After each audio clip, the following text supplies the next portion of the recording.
Okay, July 25th, 2025. This is the second guardrail.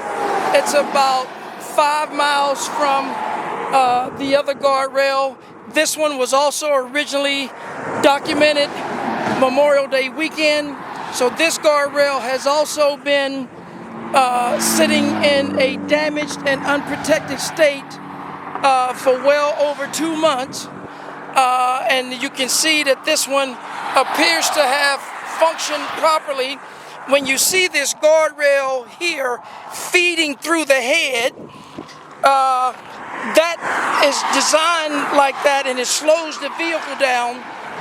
So again, when this was impacted 2 months ago, or at least 2 months ago, it probably saved someone's life.